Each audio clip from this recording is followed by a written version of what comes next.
Chers compatriotes, là que vous soyez, je vous salue. Que vous soyez en Occident ou sur le continent africain.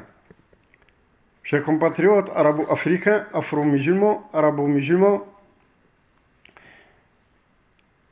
l'Ukraine et la guerre russo-ukrainienne amènent chaque jour son lot d'événements qui nous confirment ce que nous avons dit à plusieurs reprises, c'est-à-dire la défaite de l'Occident, une défaite stratégique, une défaite économique, une défaite politique, une défaite qui ne peut être niée sur aucun plan. Ces jours-ci, il y a eu mort d'âme, il y a eu mort d'homme. C'est-à-dire, il y a eu un assassinat à Marseille de 2 policiers ou 2 gendarmes français, tués avec des armes américaines, avec des armes normalement destinées à la guerre russo-ukrainienne, destinées à l'Ukraine. Nous avons parlé de la fuite de l'armement ou de la contrebande d'armement qui s'est vue sur le territoire ukrainien où des soldats ukrainiens faisaient de la contrebande.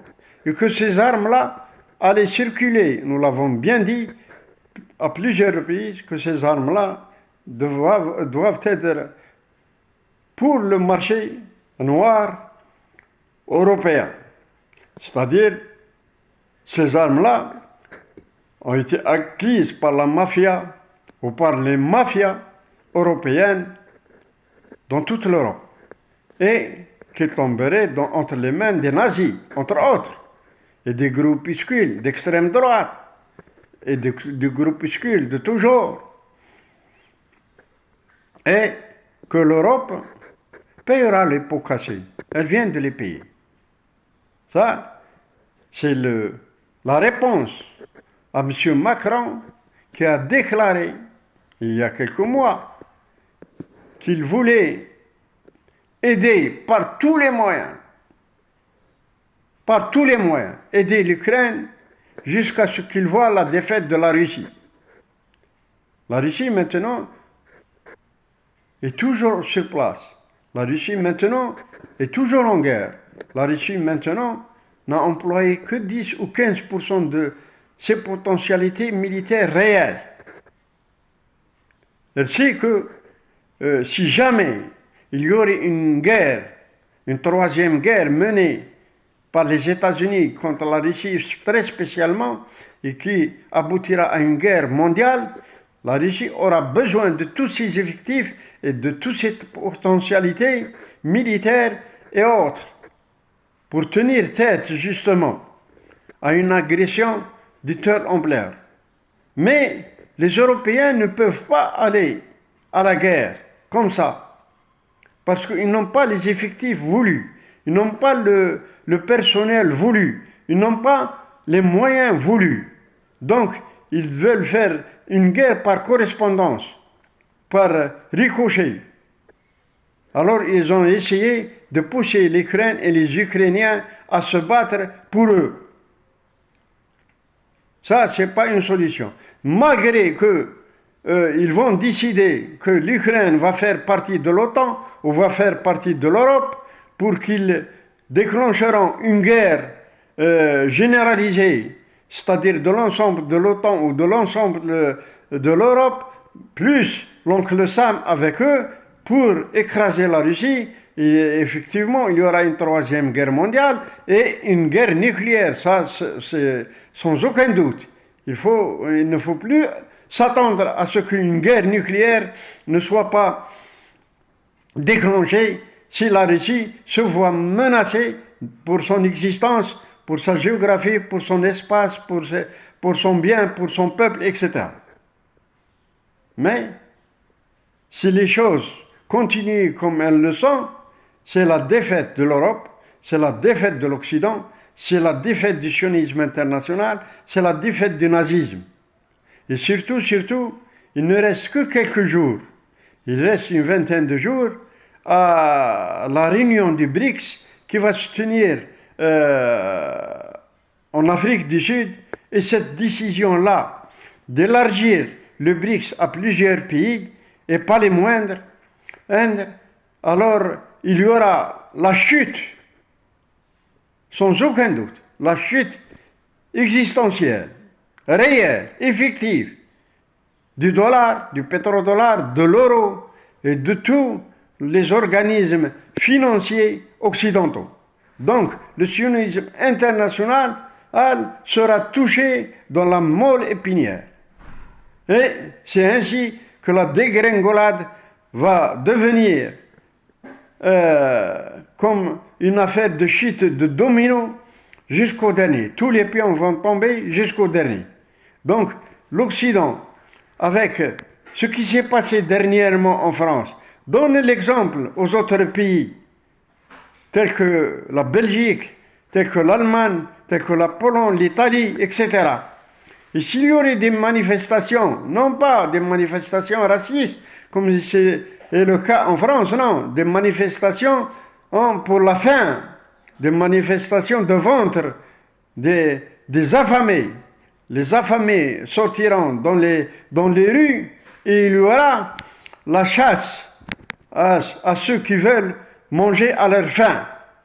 Et des centaines de milliers de personnes déferleront dans toutes les rues de l'Europe pour demander quoi manger, quoi boire, quoi se vêtir, etc. Des centaines de milliers d'emplois seront disloqués. À propos de quoi? Parce que les usines fermeront. Parce que l'hiver prochain, il n'y aura plus de gaz russe, plus de gaz russe, ni de pétrole russe pour les pays européens. Ils vont acheter le gaz russe et le pétrole russe